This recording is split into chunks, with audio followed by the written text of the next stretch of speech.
And we're live. We're live. I'm alive. I'm alive. So we're going to wait for people, That's right? good. That's good. Maybe somebody's going to show up. Waiting we'll see. is good. Right. I'm going to get us on here. If you can find us. And whoa. That's where you are. So, how come I can't ever remember how to get on? Click on the home button and see if it shows up. There we go. We You're found so us. smart. Yeah. I think it really needs to tip a little. Okay. There we go. Hey, Christine, always chirping. Yeah, now nobody can see my eyes. Oh, you need a chair. I'm going to go get a chair. No, this is very comfortable. I'll just sit back. Way back, it looks like. Okay. So, hello from West, by God, Virginia. Well. Okay. Are you getting snow today like we are? They're a little bit south. I thought it was supposed to hit down there more. Mm-mm. Oh, okay. Maybe they're missing it. I don't think so. Holcomb Homestead, welcome. I better turn this one down.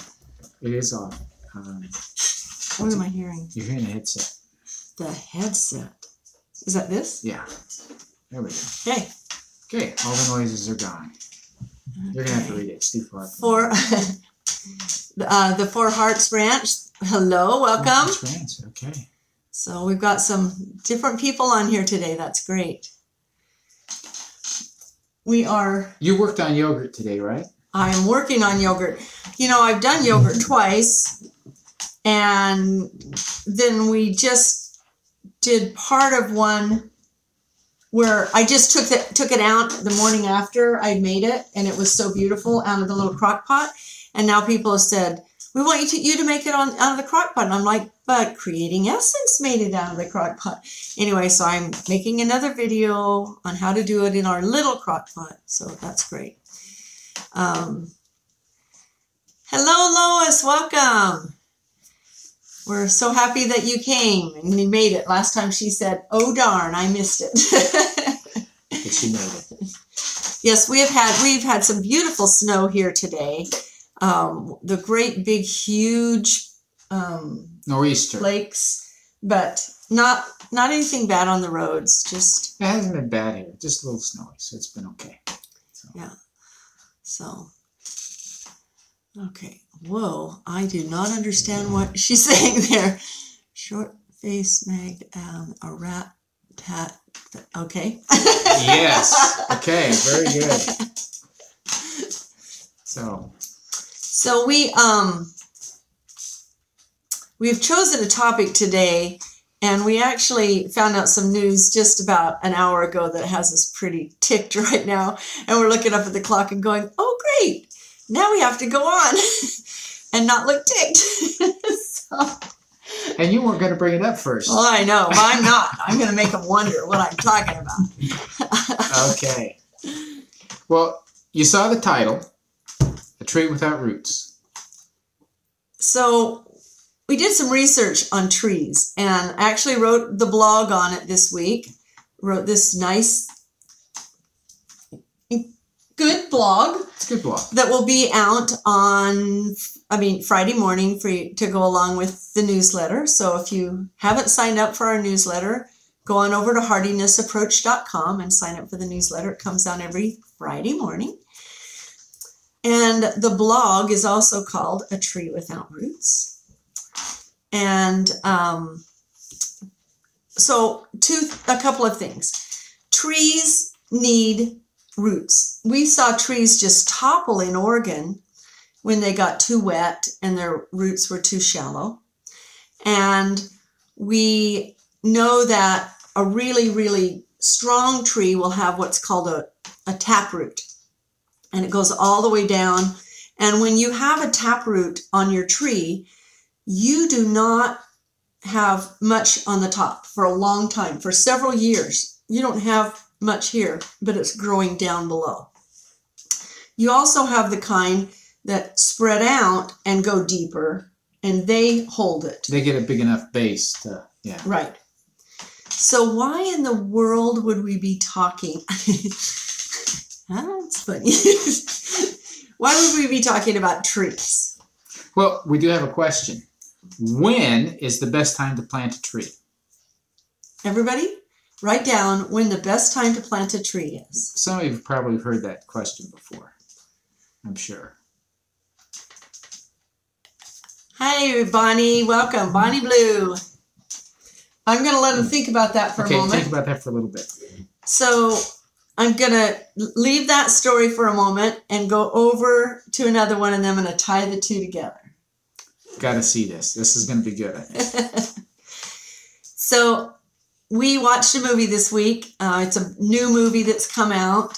Fall is the best time to plant trees. Lois says we had a big snowstorm. Ron has been pushing snow for 2 days. All the pins in the snow removed. Sorry about that. Ugh. Yeah. Okay, so we saw this movie. Keep me on track here. I didn't say anything. And it was one we just got out of Redbox, and it has Greg Kinnear in it and Renee Zellweger. Very good. Something like that. The name of the movie is... Can you remember it? Yes, but you're on. You're testing me, is that right? Yeah. Okay. The Same, Different as Me. The Same, Different as Me. So we highly recommend this movie. Super good movie. It was enjoyable. It was entertaining and thought-provoking, for sure. Okay, so all I'm going to tell you about the movie is that it focuses on homelessness. So we're going to bed that night, and Jim says to me, I figured it out. We're homeless. And I had just read this article on the trees, and I said, and we don't have a taproot. So we are we're people that don't have roots. We don't have a home. We have family, but our family's scattered. Yeah. So, yeah. And the thing is that we both moved our whole life when we were growing up as kids. I went to a new school every year and a half. A lot of moving. He went to new school every year. And then after getting married, we were in the military, which moved us a bit. And then we couldn't quit. Yeah, we didn't know how to quit. And our kids quit. We did know how to quit, but the jobs just wouldn't stay in the same place. So we discovered that part of the time, we've been gone from Oregon now for 5 months. And part of it is that we don't know where to find a home. Don't know what we're looking for. There's no place we can say that's home. That's home. The closest one is Colorado. And because he grew up in Colorado, his family's in Colorado, and we have 2 kids in Colorado. Oregon misses you. Hi, Diane. We miss Oregon. What was I going to say? We have 2 kids in Colorado. So we had decided on another state. Yes, we have. And Sunday, we had a situation with our family where they are having a big family event, a really important one for our oldest granddaughter. And it's going to be Friday. And so we were like, okay, we've got to go. And so we're ready to go. And we're looking, we have a big car. And so it's going to cost us $850 in gas, plus food and getting across the country. And the time to do it. And the time to do it. Or we could fly, which will cost us $1,300 because it's right now. And so we call up our son and we're like, okay, we're going to do it. And he goes, no, I was just telling you about it. You don't have to come. We know that's too much for you to come. So we hung up the phone, breathed a sigh of relief. Okay, we said we'd come, but we don't have to. And then we'd already missed another big event. And we looked at each other and we're like, okay, this isn't going to work to live far away from the kids because we can't get to any of the events, and the events are important to us. So we looked back at Colorado and found a perfect place. Well, we found a perfect place for us. So we thought. I know. And we even got the mortgage started and everything. So Jim's going to tell you the news we found out an hour ago. Well, something about Colorado that we've known is that there are lots of rich people. there are a lot of communities where they have covenants that are extremely restrictive, and we knew that in the towns. We didn't realize that spread so far out into the country as it does. And this area that we're looking at, we like it. It's a good area. It's a decent distance from everybody and everything that we'd want to do. And we found a house that was appealing. A log cabin and a lot of outbuildings. Just kind of a nice situation. Some historical, it was originally built in 1894. But they redone it all. So, we looked at all the information, got as much as we could, finally talked to a realtor and found out that I'm trying to think. Well, she said, in case this doesn't work, what are you looking for? And we says, well, it's really important to us to be able to have animals. Yes, animals. And what kind of animals, she said. Yeah. I could tell the conversation wasn't going to go in the right direction. But as it turns out, this particular subdivision, which we didn't know was a subdivision. And these are subdivisions that are like 10 acres, 40 acres. I mean, they're 45 acres. And a lot of them aren't. They're not fancy houses. No houses. No town. Yeah, the town's several miles away. But none of the houses are like large fancy houses. But they have covenants, and in their covenants, they will allow domestic pets. But no livestock. You can have 2 horses. You can have maybe 2 horses depending on the size. No chickens. Not even chickens. Not even a chicken. And we're like, seriously? Not at all. And she goes, no, and that's the way the whole county is. And we're like, she did some looking, and there are very few properties that are in subdivisions. So she found one. It wasn't acceptable. But there are very few subdivisions that have limited restrictions. And this is out there. So really out there in the country. So what we're seeing about Colorado is you have to get pretty far away from town, out into some very difficult areas, unless you get lucky and find something. And the point is they're hard to find. I like what he says, so I'm going to read it. Sounds like you would have restored it to its original purpose. So historical buildings, historical outbuildings, just miss the historical livestock animals. That's what our son says. Now they're even racist against chickens. It has corrals. It does. It has the chutes for loading the animals on. Really, I see the history here. But, as they made a subdivision and the people who there, they want the views, but they don't want the animals. Anyway. Oh, yes, exactly. You can grow as much cannabis as you want to. I'm sure if we wanted to grow cannabis, we could, Self-sufficiency is discouraged. Yeah, so Jim was so mad. He goes, well, when we find a place and these people up there are hungry because they're not growing their own food and they're waiting for it to come from Chile, we're not sharing. I wasn't totally serious, but it's the mood, that's for sure. But it's really disturbing. When you think about the implications of that, anyway, it's indicative of a lot of the problems that we're having today in this world. That the important things, like something we do 3 times a day, we just assume bring it in from wherever, and we have no idea of the quality of it, no idea how it was grown, but we're going to go to the store and buy it because it's cheap. I wonder if you could turn it into a business, aka a mini farm, to visit, like petting zoos. Probably zoning laws would be weird. Yeah. No, it just wouldn't happen. Wouldn't happen. They won't I allow thought it would be any great. kind of animal there. I thought it would be great. So we found another place a few days ago that's down by Rocky Ford. And Rocky Ford is where they grow all the melons. It's much lower in altitude. It's lots of farming. And so we found one property that was outside of town, but they've reached their water everywhere so that you are on city water. There was a well there, but nobody's used it, so it can't be used.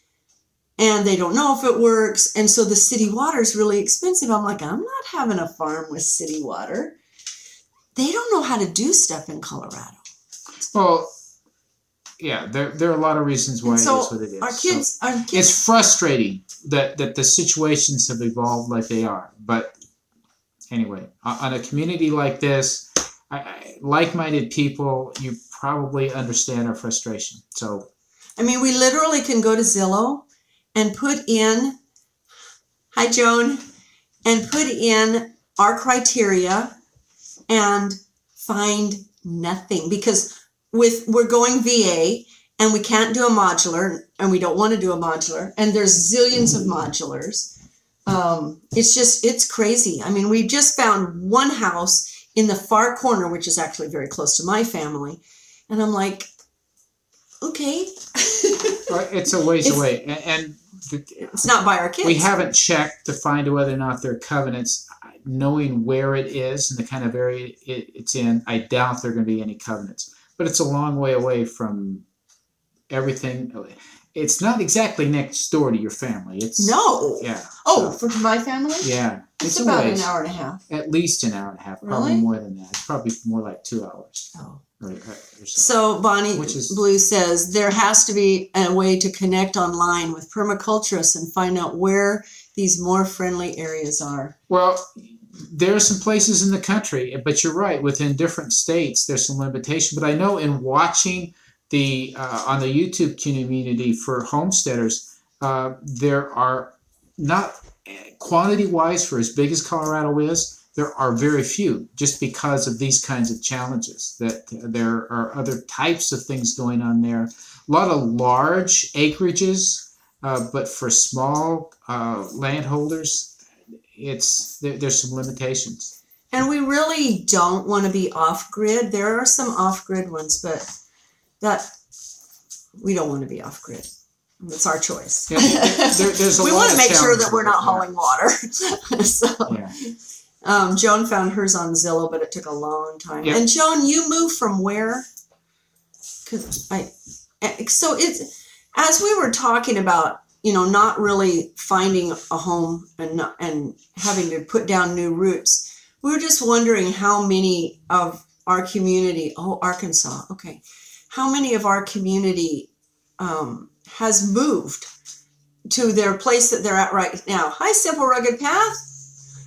And have made that decision that they're going to move, and they've gone cross country. I know several of the people in our YouTube channels have done that. Well, I know that's what gets a lot of people moving to some of the places they move to, is being able to do what you want to do. And it's not like you're doing anything weird or illegal. You're trying to do really stuff that 150 years ago was extremely normal, and today is so abnormal that you're restricted from doing it in a lot of places. And so much so in the West. Yeah. So not in Oregon.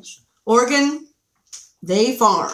So, but before we run ourselves totally out of time, we did ask a question earlier. No, we got the answer. Oh, what was the answer? It was not the answer we were looking for. No, absolutely. But just for those who have joined and didn't hear the question was, when is the right time to plant a tree? When is the best time? When is the best time to plant a tree? And it's a misleading question. We're sorry. We didn't say what is the best time of the year. It might have sounded like that, and I guess it could be interpreted that way. But the answer to that question typically is 40 years ago. The best time to plant a tree is 20 years ago, 40 years ago. Depending on the kind of tree. And you didn't do it, so you don't have a tree. So now the next best time to plant a tree is now. And so even though we are, in all of our wisdom, homeless, it is now the time to plant ourselves somewhere. Yeah. And we really struggle because put down that taproot, not just those little roots that run out a little bit and aren't enough to support us when the winds are high and the storm's blowing, and we need a good solid root. That's what we need to do. We realize, and we've not been able to do that in our life in a way that we could be comfortable with. And that's what we're seeking to do. We realize we need to do that. So Christine says they're buffering really bad. I wonder if that's to do with our storm. Could be we've got snow going on. It could be affecting Oh, Joan says they're fine. Christine, always chirping is fine. So Joan, sorry, Christine. So maybe you. Maybe your area is buffering. I don't know. Who knows? We're not seeing any squiggle lines today like we have before. So they're all saying fine. Okay, good. Oh, no. Simple Rugged Path is losing us. Huh. Wilma says hello. You're looking good, just frustrated. Yes, we are frustrated. But it's helping us make the right decision. If we jumped into something later, like one of the houses that we saw in that area doesn't have restrictions right now. Well, everything else does. So 10 years from now, when other people move in there and the voting bloc in the community says, well, we don't want to have animals and we're trying to do it, and they vote it down and they make us get rid of them, where are we going to be 10 years from now? Yeah, because we've watched that happen to other and so, lights turn on. We say, wow, okay, we're talking long term here. We want to put the roots down and get them to stay. We don't want somebody uprooting us. And that's kind of disturbing to think that it could happen, and it could. So, thank you for your comments, Steve. I appreciate that.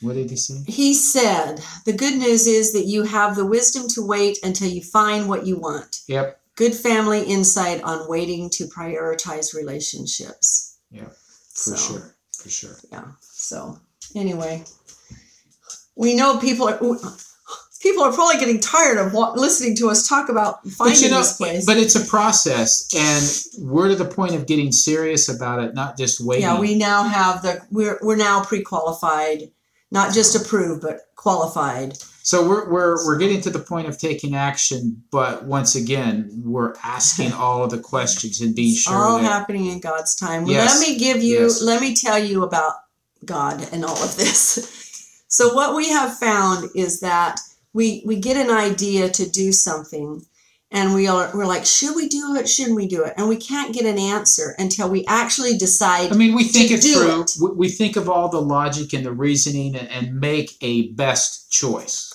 And then we're like, okay, we're going to do it. We're going forward. And then we get an answer.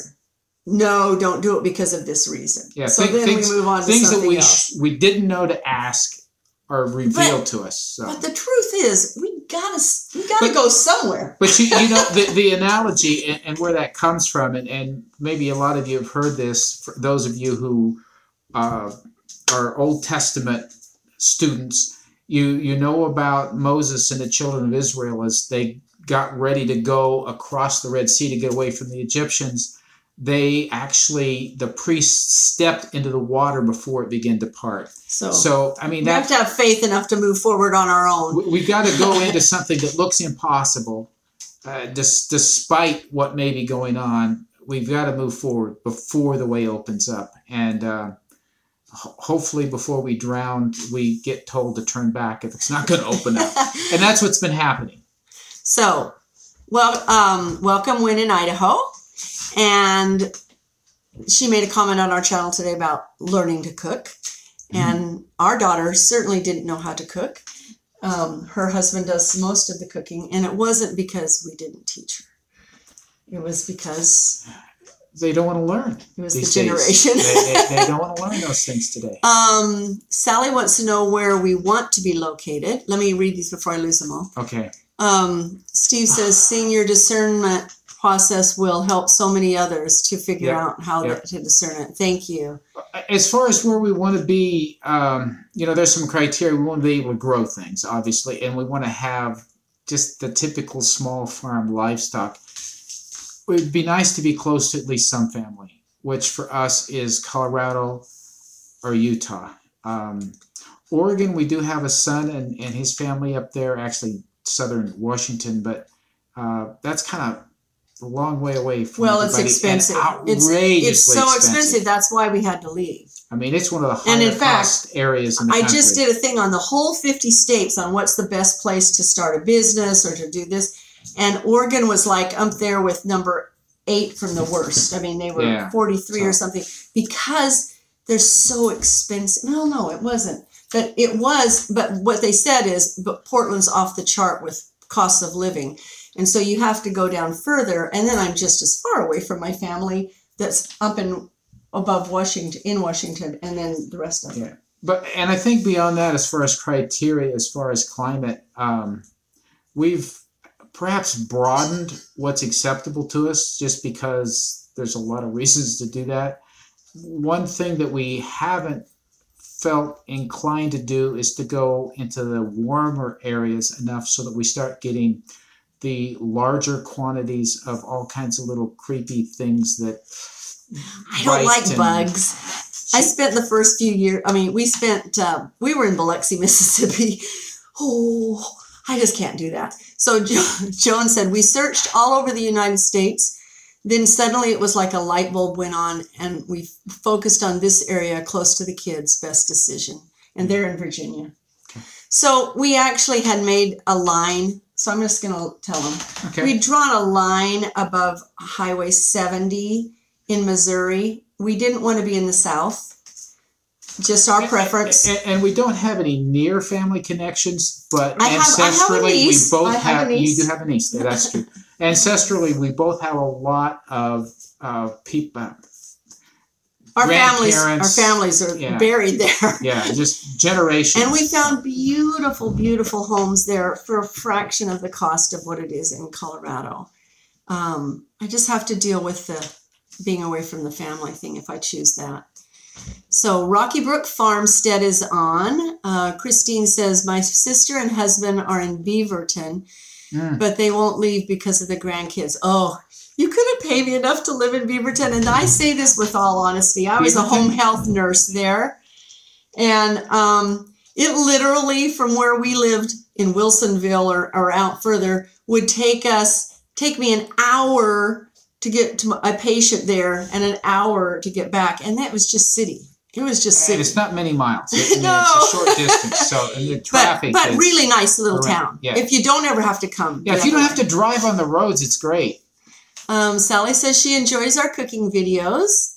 And have we looked in Idaho? Yes, we have looked in Idaho. And we have looked at everybody's snow in Idaho. And we looked at it was 2 degrees in November in Idaho. And we haven't completely ruled it out, but we have no ties there. Yeah. So if you all can convince us that Idaho is the best place, please do. I know, win in Idaho, she said. Idaho is a nice state. Lots of great homesteaders here. Absolutely. I love the homesteaders there. Yes. Essential Mountain Homesteading, Fausch Family, Grass-Fed, Road to the Farm, Willow Creek, Art and Homesteading, Pure Living for Life. Those are all there. Grass-Fed, I think she said that. Yeah, Grass-Fed. I know you could. I love the people that are there. I haven't decided. We did look there. We actually have a heart on one of the maps. And I've talked to the person about it, and it's sitting there, just sitting there. So Janet says, I hear North Carolina in the western part is reasonable. I know we talk about North Carolina just because of Justin Rhodes and our awareness of what's there. Art and Bree, we watch them, and a lot of properties there, and probably a lot of abandoned farms. So there is some opportunity for sure. So Win in Idaho says the snow is not totally bad, and the snow is not bad. Let me read it right. It's really not bad snow-wise, totally manageable. I watch the videos, guys. You have visitors if you're someplace interesting. That's true. Yes. That's true. And we have talked about that. If we get a place that's fantastic, the grandkids are going to say, we want to go see Grandma and Grandpa. It's going to happen. And so that's a trump card that we definitely are considering playing. Sally says that she has an apple orchard in Michigan. That's cool. Yes. And Get to the Farm is in southwest Montana, I think. North Carolina is beautiful Bryson City. Okay. Art and Bree is who I heard it from. And yes, a lot of abandoned farms out there. Yeah. Win in Idaho. If you do Idaho, I would recommend either over more towards the Preston area, which is flatland, or Sandpoint. And I listened to the video on Grass-Fed, And he said that Sandpoint is more with the Washington weather and not so much with the Barry. So it's influenced more by what's I coming actually up the have ocean. it on my radar to look there. It's super far from family, super far. And easier to get land that's not an HOA. The Boise area up to the mountain and it's HOAs. Okay. Yeah. Flathead Lake in northwest Montana is Bing cherry growing. Let's just go to Montana. Bing cherries in Montana. I didn't realize that. I like Montana. Huh. I read a real nice article about Bourbonville, North Carolina, north of Asheville. Lots of artisans farm to table stuff. Sherry says Idaho is nice. Western Idaho, I think, is nice and is on the border of Washington. Yeah, my sister lived in, you just blocked all the... Sorry. I was trying to read that. My sister lived in Lewiston and Clarksville. Loved it. Clarkston, Louisville. Loved that area. Salt Lake Valley has many things to recommend. Not the city, but north and south. Yeah, as long as you get down to the inversion factor. We have kids in Salt Lake. But you can swim and ski this in the same day. Lots of cheaper places south of the city, and definitely something we're looking at. Not so much cheaper, really. We haven't found it. We must have a low budget. That could be. Maybe our budget's too low. We're gonna have to talk to Dad about that and see if we can up our allowance. So Idaho Panhandle is warmer than Montana or southern Idaho. Good to know. I would never have thought that. The Panhandle of Idaho. Okay, that's interesting. I would think it'd get colder. I found a gorgeous property in Montana, just about an hour from Sandpoint. I wanted it so bad, but Kurt doesn't want to move to Montana. I think Montana's gorgeous. No, we haven't even looked at Montana. I know. It's actually one state. It's only 4 states in the nation I've never been to, and that's one of them. The reason we haven't looked is the distance from family, but we've looked at other things. What's it matter? We may as well look. Expand our horizons. maybe that's why we haven't found it. We haven't looked in the right places. That's maybe. Okay, this is opening our minds to new possibilities. This has been the best 30 minutes we've spent. We actually had one of our sons try to talk us into Nicaragua. He goes, go to Nicaragua. I don't think it was totally serious. Actually, Kimberly and Daniel have just gone down there for their second time. Really? My niece. So there's some opportunities. Thank you, Christine, for coming. We're not considering Nicaragua. I mean, we talked about it for a few minutes, but I mean, great climate for growing year-round. No doubt about it. Land prices are pretty decent. Have y'all considered South Dakota? Easy drive to... Cold. No, we haven't. You know what? You know what? We're going to start looking at the north. We're going to start expanding our search because that's our problem. We haven't looked at everything. All right. We're going to open up our horizons. Okay. You guys have been awesome. When in Idaho, homeschooling laws aren't as awesome as in Idaho. We don't need to homeschool. Yeah, not a problem. And while we have 4 little ones that we homeschool, we would like to stay in Idaho, but still looking for other property in Montana. And Rocky Brook Homestead says Missouri is a great place, and I totally, yeah. So you guys have been amazing. Thank you so much. You've brought us out of the funk we got in from that phone call. This helps. There's hope in the future. I'm not going to go back and just settle for something now. So, yay. Thank you. Thank you so much. We appreciate all of you coming, and we will see you next week at the same time. And be watching for Rhenda's creating of yogurt. Oh, yeah, because she's going to demonstrate. It's so exciting. It's not mind-numbing. You'll enjoy it a lot. Mind-numbing. All right. See you later. Have a great evening, guys. Bye-bye.